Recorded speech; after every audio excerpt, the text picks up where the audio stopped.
చేసే దేశాల్లో మొదటి స్థానం ఏ దేశమో మీకు తెలుసా? రెండవది, ప్రపంచంలో పాలు ఉత్పత్తి చేసే అతిపెద్ద దేశం ఏదో మీకు తెలుసా? దీనికంటే ముందు పాల ఉత్పత్తి ఎలా జరుగుతుందో తెలుసుకోవాలి. కాబట్టి ఈ వీడియో మొత్తం చూడండి, ఈ ప్రశ్నలకు సమాధానాలు దొరుకుతాయి. మన మనుషుల్ని కూడా మ్యామల్స్ అని పిలుస్తారు. మ్యామల్స్ అంటే తమకు పుట్టిన పిల్లల కోసం పాలను ఇవ్వగలిగే జంతువుల్ని మ్యామల్స్ అంటారు. సో మనం కూడా మన పిల్లలకి పాలు ఇచ్చి పెంచుతాం కాబట్టి మనం కూడా మ్యామల్స్ అనే స్పీషీస్ కిందికే వస్తాం. ఇప్పుడు మనం మనుషుల గురించి మాట్లాడుకుందాం. మనుషుల్లో పాలు ఎప్పుడు తయారవుతాయి? ఒక స్త్రీ ప్రెగ్నెంట్గా ఉన్నప్పుడు పాలు తయారవుతాయి. ఆ పాలని తన బిడ్డకు 4 సంవత్సరాల వరకు ఇవ్వచ్చు. సేమ్ అలాగే ఆవు కూడా పిల్లలు పుట్టిన తర్వాత పాలు ఉత్పత్తి చేయగలదు.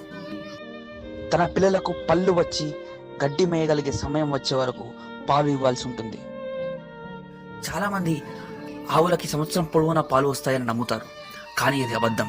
ఇంచుమించు 10 నెలలు మాత్రమే పాలను ఉత్పత్తి చేయగలదు. ఇక్కడ మీకు డౌట్ రావాలి, అదేంటంటే